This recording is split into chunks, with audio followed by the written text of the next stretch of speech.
ikut program Prodia Fat Loss itu atas kemauan saya sendiri. Awalnya sempat ragu, tapi ya udah jalanin aja. Setelah melakukan beberapa kali tes, akhirnya saya tahu kondisi tubuh saya. Apa perlu makanan yang saya pilih, apa olahraga yang cocok saya pilih. Karena ternyata setiap orang treatmentnya berbeda. Contohnya teman saya, kita udah olahraga yang sama, makanan diet punya juga sudah sama. Ternyata progres dia lebih terlihat dibanding saya. Melalui program Prodia Fat Loss, akhirnya saya lebih paham.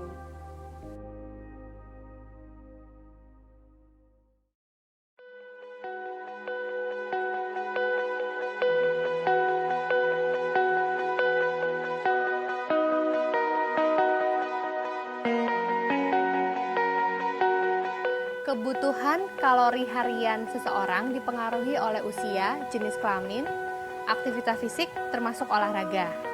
Karena hal-hal tersebut berbeda pada setiap orangnya, maka kebutuhan kalori hariannya pun sangat berbeda.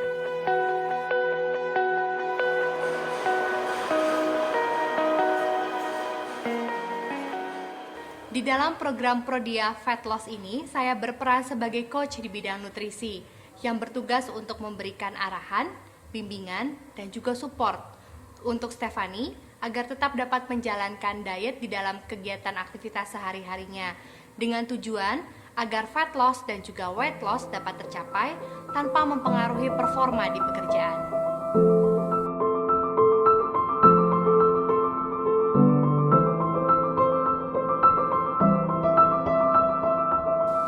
Setelah kita periksa, ada beberapa hal yang perlu Stephanie perbaiki.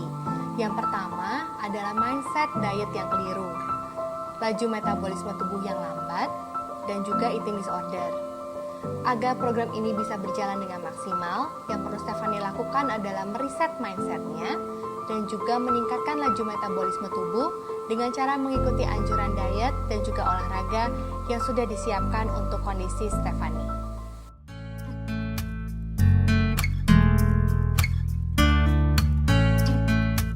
Untungnya dokter-dokter di Prodia itu bersahabat banget ya dok. Dari awal program ini, aku nggak segan-segan untuk japri dokter Eva. Misalkan aku datang ke acara teman aku, dok kira-kira makanan ini boleh atau nggak aku makan. Jadinya itu membantu banget dalam program aku ini. Awalnya aku udah mencoba pertama-tama bawa bekal kemana-mana untuk makanan sehat. Mulai dari mengurangi yang manis-manis, pangkas tepung, lalu aku mencoba memperbanyak protein. Dan itu semua aku dapetin dari dokter Eva. Mulai dari sini aku belajar bagaimana cara diet yang nyaman dan benar. Untuk Stephanie, asupan yang perlu diperbanyak adalah protein dan juga perlu dihindari makanan yang terbuat dari tepung, olahan gorengan, dan juga minuman manis. Pada awalnya Stephanie sangat sulit menerima anjuran diet yang saya berikan karena ia merasa bahwa selama ini dietnya sudah benar, sudah sehat, dan juga ia tidak menyadari bahwa laju metabolismenya sangat lambat.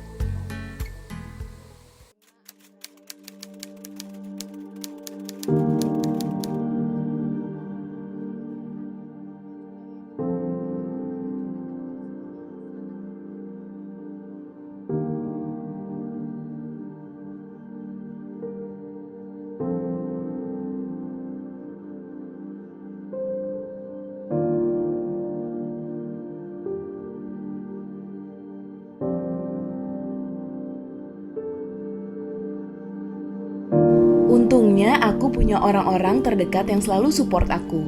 Mereka jadi alasan aku bisa bertahan sampai sekarang. Aku nggak akan bisa sampai di titik ini kalau bukan karena dukungan mereka. Setelah beberapa lama mengikuti program, akhirnya Stephanie mulai bisa mengendalikan dirinya, menjauhi larangan, dan juga merubah mindset. Tentu semua itu tidak mudah, suatu proses, ada up and down-nya.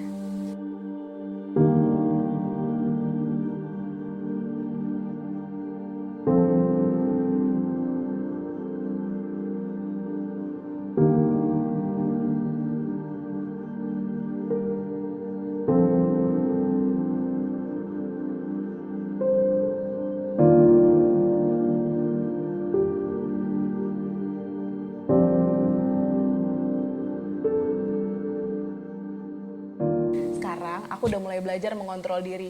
Biasanya aku hangout sama teman-teman selalu makan makanan enak. Sekarang aku udah mulai belajar nih bawa bekal makanan sehat untuk tetap hidup sehat nih, Dok.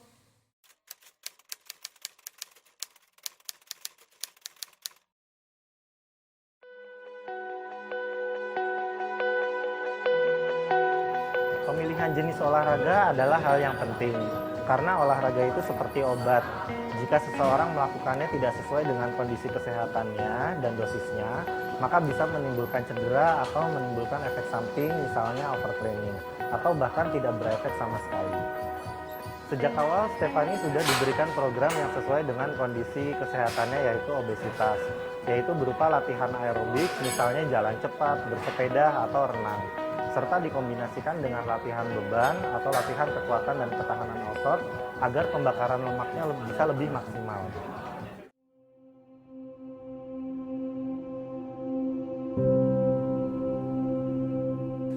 Jujur, awal 3 bulan pertama saya tidak mengalami perubahan yang drastis, hanya sekitar 4-5 kilo.